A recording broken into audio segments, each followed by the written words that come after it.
Much. And Ravi గారు,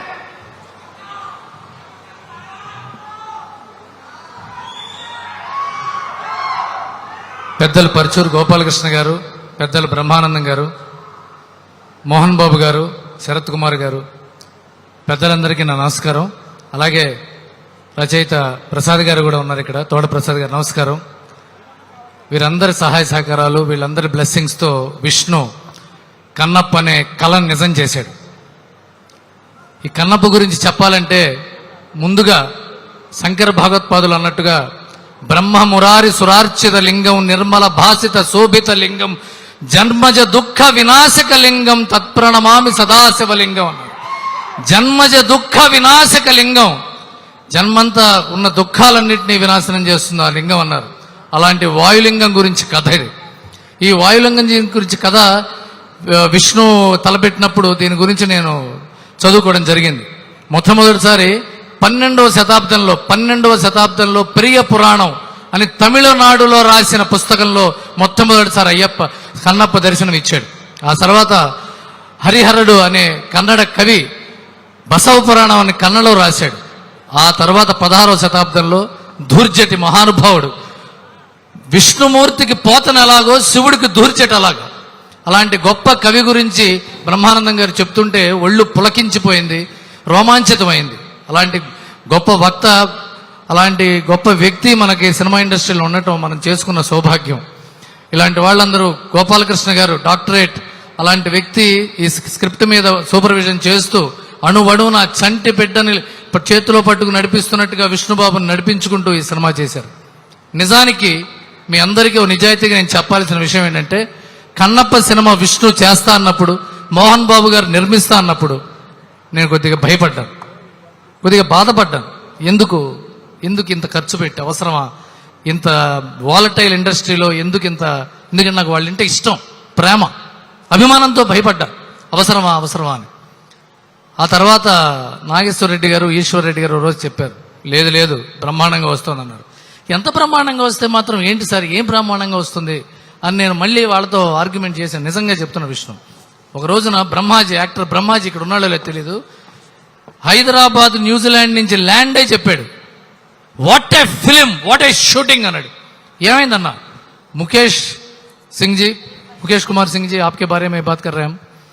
extraordinary cinema తీస్తున్నాడు Vishnu, extremely great film చేస్తున్నారు అంటే.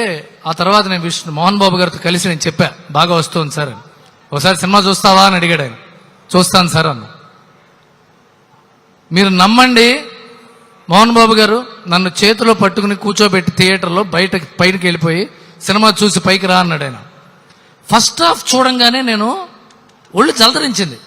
ఏంటిది, వాట్ ఈస్ దిస్, ఇంత గ్రేట్ ఫిలిం తీస్తారంటే వీళ్ళు అని చెప్పి. సార్ ఎక్స్ట్రాడినరీగా ఉంది sir cinema, extremely good film అంటే. ఇది పైగా ఇది ఫస్ట్ కట్, ఇది యాంథోనీ సార్ చేసిన ఫస్ట్ కట్. దీని తర్వాత మిగతాది సీజీలు వస్తాయి, మ్యూజిక్ వస్తుంది, తర్వాత చాలా వస్తుందంటే when I'm going to watch the second half అన్నా. నాకేమో ప్రభాసం చూడాలని కూడా కోరుకుంది. ఆ తర్వాత స్టీఫెన్ దేవసి గారు, sir salutes to you sir. Stephen Devassy గారు చేసిన రీరికార్డింగ్ తో మోహన్ బాబు గారు నేను కలిసి స్టూడియోలో సెకండ్ హాఫ్ చూస్తుంటే, చివరి 10 నిమిషాలు సినిమా చూసిన తర్వాత ఫైనల్ రీల్ ఆఫ్ చేసి లైట్లు వేశారు. 3-4 నిమిషాల పిన్ డ్రాప్ సైలెన్స్ లో ఉంది నాకు. నేను వెళ్ళి ఎలా చెప్పాలి నా ఆనందాన్ని అని లేచి వెనక్కి తిరిగి చూస్తే నా కళ్ళన్నీ ఆనందంతో ధార అయిపోయినాయి. చొక్కా తడిసిపోయింది. దిట్ నాట్ ఏ జోక్, అతిశయోక్తి అసలు కాదు. నేను మోహన్ బాబు గారి దగ్గరికి వెళ్ళి ఆయన చేతులు పట్టుకోవాలా, కళ్ళు పట్టుకోవాలా అని తెలియక, ఆయన కూడా అలాంటి కన్నీళ్లతో లేచాడు. ఇద్దరం కౌగిలించుకున్నాం. సార్ విష్ణుకు ఫోన్ చేసి చెప్పాలని ఉంది సార్ ఈ ఆనందం అన్న. ఎక్కడో చెన్నైలో ఉన్నాడు అన్నాడు. నాకు ఎక్కడున్నా పర్వాలేదు సార్ అని చెప్పి ఫోన్ చేస్తే మీటింగ్లో ఉన్నాడు. 2 సార్లు 3 సార్లు 5 సార్లు చేశా ఫోను. 5వ సార్ ఎందుకు అర్జెంట్ ఏమో ఎత్తాడు. ఎత్తిన తర్వాత నాకు మాట్లాడడానికి మాటలు రావట్లా. ఏం మాట్లాడాలి, ఎలా ఉందని చెప్పాలి సినిమా, ఇంత అద్భుతంగా ఉందేంటి sir. I will promising you guys, interval తర్వాత 15వ నిమిషంలోనో 16వ నిమిషంలోనో రెబల్ స్టార్ ప్రభాస్ ఎంటర్ అవుతున్నాడు ప్రభాస్. అక్కడి నుంచి 26 నిమిషాలు 27 నిమిషాలు చెప్తున్నాను. ప్రభాస్, విష్ణు, మోహన్ బాబు గారు, అక్షయ్ కుమార్, అసలు కీర్తి ముకుందాల అద్భుతం, ప్రీతి ముకుంద ఎక్స్ట్రాడనరీ ఉంటుంది. అక్కడి నుంచి ఆ తర్వాత మొదలవుతుంది Vishnu performance, Stephen Devassy re recording song ఉంటుంది. ఆ అయిపోగానే విష్ణు ప్రభాస్ గారి ఎపిసోడ్. అక్కడి నుంచి I'm telling you, it is going to be one of the most memorable films of Telugu cinema. And నేను విష్ణు చాలా మంచి నటుడు, చాలా డిసిప్లిన్డ్ యాక్టరు, ఎంతో టెక్నీషియన్స్ గౌరవించే యాక్టరు. అలాంటి వాడు డబ్బింగ్ ఎలా చెప్తాడు? ఎందుకంటే ఇది పౌరాణికం సినిమా, ఇది జానపదం పౌరాణికం మిక్స్ సినిమా. ఇది దీనికి ఎలా చెప్తాడని చెప్పి మనం చూసా. ఎక్కడ ఒత్తివ్వాలి, ఎక్కడ పొల్లివ్వాలి, ఎక్కడ ఒత్తాలి, ఎక్కడ లేపాలి, దీని తల్లి ఎరగదీశాడు డైలాగ్ డెలివరీ. విష్ణు, మీ నాన్నగారి కంటే ఈ సినిమాలో బాగా చేశావు. సారీ సార్, మీరు చాలా సినిమాలు చేశారు, మహానటుడు, గొప్ప నటుడు. మళ్ళా చరిత్ర చరణం అవుతుంది, ఎన్నిసార్లు చెప్పినా. ఈ today's evening belongs to your son mister Vishnu. And Mohan Babu గారి పిల్లల్ని ఎంత ప్రేమిస్తాడో తెలుసు, ఎంత ప్రేమిస్తాడో, పిచ్చి ఆయనకి. గ్రేటెస్ట్ ఫాదర్ ఎవరున్నారంటే మోహన్ బాబు గారే, అది మంచో చెడో. అలాంటి తండ్రికి కడుపు నిండిపోయే ఆనందాన్ని తీసుకొచ్చే సినిమా కన్నప్ప, ఇది నిజం. అండ్ ముఖేష్ కుమార్ సింగ్ గారు ఎంత ఓపికగా మోహన్ బాబు గారితో పట్టడం అంత ఈజీ కాదు సార్. ఫ్రై ప్యానే, కోపం ఉంటుంది, ఆనందం ఉంటుంది, ప్రేమ ఉంటుంది, అక్సర్ మిక్స్డ్ ఫ్రూట్ జామ్లా ఉంటుంది ఆయనతో.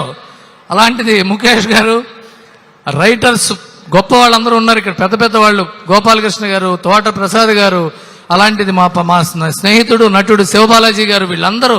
అండ్ ఈ సినిమా సెకండ్ కొబ్బరికాయ నుంచి రేపు రిలీజ్ దాకా విష్ణుతో నిలబడి ఉన్న మా విజయ్, మా గజ, మా కృష్ణ, అందరూ వాళ్ళ యొక్క రక్తపు బొట్టు పెట్టి ప్రాణం కంటే గొప్పగా తీసిన సినిమా కన్నప్ప. అండ్ మీరందరూ ఈ సినిమా చూసి గౌరవిస్తారు, ప్రశంసిస్తారు, గొప్ప విజయాన్ని అందిస్తారని రూఢిగా చెప్తూ సెలవు తీసుకుంటాను. శుభం. థ్యాంక్ యూ రవి గారు. That was a very emotional speech, charged up speech. అందులోనూ మీరు చూశారు కాబట్టి మీకు రిజల్ట్ ఎలా ఉందో బాగా తెలుసు. So looking forward to release on June 27th. And ఇప్పుడు వేదిక మీదకి మరో ఇద్దరు రైటర్స్ ని ఆహ్వానిస్తున్నాము. ఆకెళ్ల శివ